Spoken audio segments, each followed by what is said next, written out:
changed all my wrongs to rights. Now I'm a gangster. I am HipHopGamer.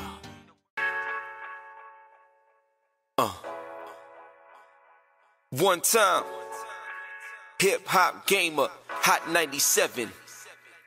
I was born and raised, Brooklyn, New York, into the streets. Walking my talk, it was notorious. Back in 94 on your Hot 97, the station I heard it all, let's get it on, baby. Alright, you know who it is. You see the championship title, you know what I'm saying? My dude Rich is rich. I'm gonna tell you why right now. You see that right there? Shadow of Tomb Raider? Shadow of the Tomb Raider? That's why he's rich right now. First off, the first word I want to tell you is tsunami. That's the first thing I want to say. Dude, what are y'all doing? Like in this game, like y'all taking it to the next level. We have to. You was not lying when I saw you during the Comic-Con. You was not lying. So first, let's go right to it, man. What's the biggest thing that you could tell fans right now that they're gonna experience when they get their hands on Shadow of the Tomb Raider September 14th? The biggest part about Shadow of the Tomb Raider is that this is Lara Croft's defining moment. We have to take the stakes across the board up. This is the culmination of everything that's come before it. This is Lara Croft in the deadliest place on Earth. She's got to survive in the jungle. This is the tombs, more terrifying than you've ever seen them, filled with brutal traps. This is underwater survival. You're battling for oxygen. This is a living culture. This is Lara racing against the Maya apocalypse. So the stakes are higher than ever been, Gerard. We gotta take it up to 11 on this one. This is crazy. So I gotta ask you this, man. Will there be, and I'm telling you, y'all should do this. Like, really listen to me when I tell you this. Y'all should have like a weapons pack or like a combat pack that y'all add to DLC or something for Lara Croft. I'm gonna tell you why. She looked like she could kill Ronda Rousey right now, son. She looked like she would beat every female in UFC right now. Cyborg would get killed right now the way she looks in this game. Like, talk to me about the reason why y'all changed her look, and because she looks way stronger, bro. What's up? You know what? And it's because you're such a big fan that you noticed that, and I'm glad you did. So thank you. This is Lara. You can see that she has been through so much. She is different in her body type. She is different in her attitude. This is the most capable, most confident version of Lara Croft ever. She has to be. She has lost so much up until now. She has sacrificed so much that now she is at the height of her skills. And she has to take it to the utmost extreme measures in order to stop Trinity. So yes, she is tougher than she's ever been. She is stronger. And she is mentally more conflicted than she's ever been before. Now, I like that you said mentally conflicted, because I'm kind of conflicted from playing what I played. I'm gonna tell you why. And shout out. Wait, what's the lady's name that wrote the game? That's Jill Murray. Jill Murray. I love you, Jill Murray, wherever she's at. I love her. Like, she is amazing. So I'm gonna tell you right now, yo. It seems like Lara Croft doesn't seem like the good person in this game. It seems like there's a dark side. Can you go deeper? What's up? Absolutely. This is Lara Croft, who has had so much taken away from her by Trinity. They've taken away her father. They've taken away friends. She has been going after them for so long, and she feels like she's the only one who can. That now, since the stakes are so high, when you're talking about the Maya apocalypse, Lara feels like I have to do whatever is necessary in order to stop them.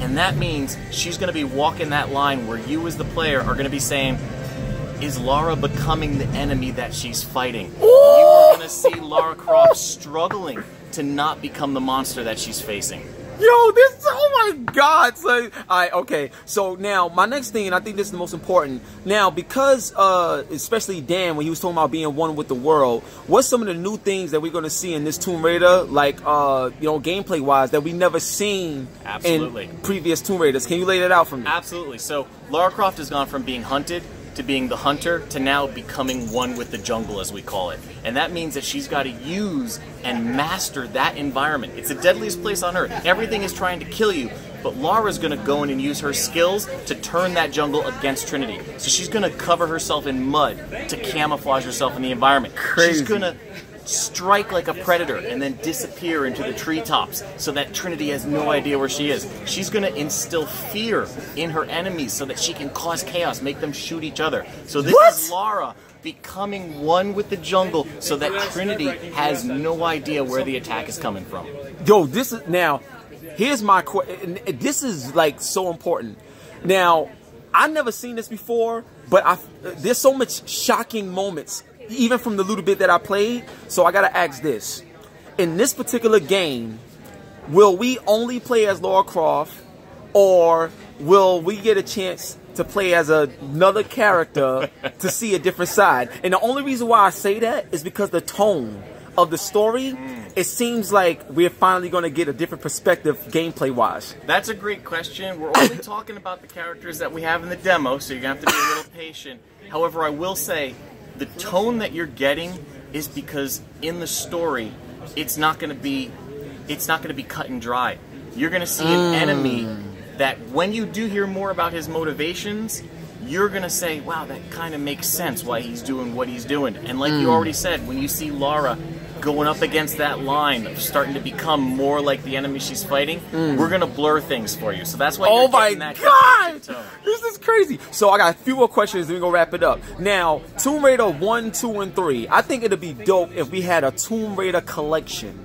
A Tomb Raider remastered collection of Tomb Raider 1, 2, and 3 or something like that. Like before Tomb Raider started to change. I'm talking about from the PlayStation 1 days. Like, you know what I mean? Okay. Where we first got a chance to really get a grasp of what Lara Croft is.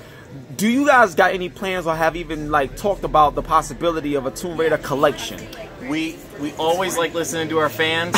We don't have anything to announce today, Gerard, but I will say that's a great idea, and we obviously always like to think about how we're going to continue to bring our fans great Tomb Raider experiences. That's what okay, I can accept that.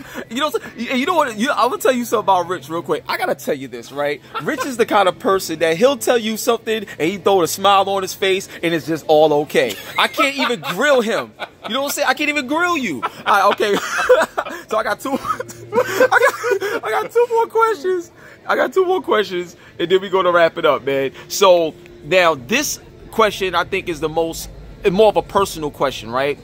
When you're working with such a great, like, staff, and just trying to get the game out and, you know, trying to please the fans, we all go through personal things and stuff like that. So, I think someone, like, of your stature and your consistency in the industry, what's some of the toughest things that you've gone through personally that you utilize to help make a better game? You know what?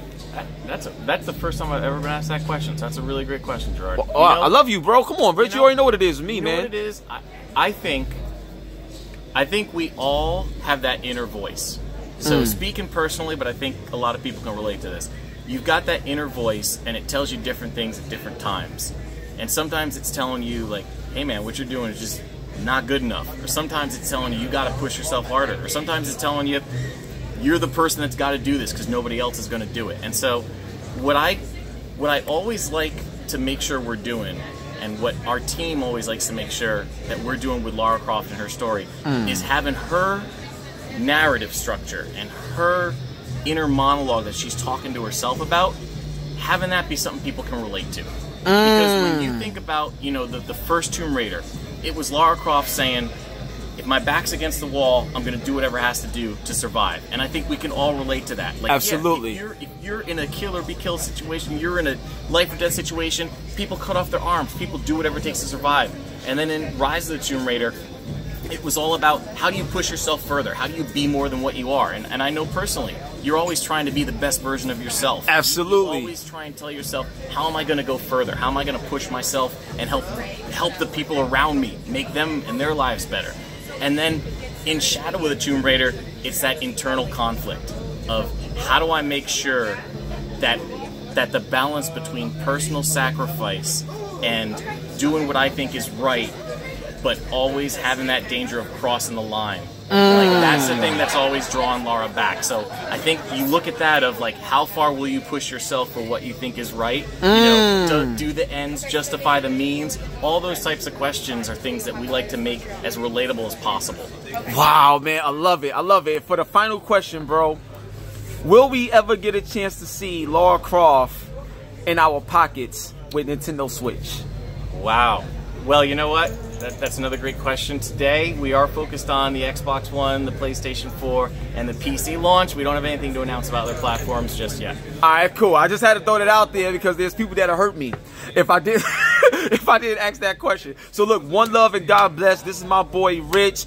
always a pleasure, man. I love you from the here. bottom of my heart. God bless you, man. Tomb Raider, September 14th. And you guys got a battle on your hands because it's Tomb Raider versus Spider-Man right now. That's what it's looking like, man. Let's get it. You know what? We got some great love for that game. That Spider-Man game is looking amazing. So yeah, man. I can't. I think there's room for both of us in September. Hell yeah, there's room for both because I'm gonna have it all. You got the skyscrapers and you got the tombs, right? Oh, you already. Oh, I like the way you did that. I like that. That's what I'm talking about. So look, man, we out of here, man. One love and God bless the one and only hip hop gamer, Hot 97 gangster, Logitech G. Spin the belt for me one time, son. Let's get it, and we out of here. Tomb Raider, September 14th. Peace.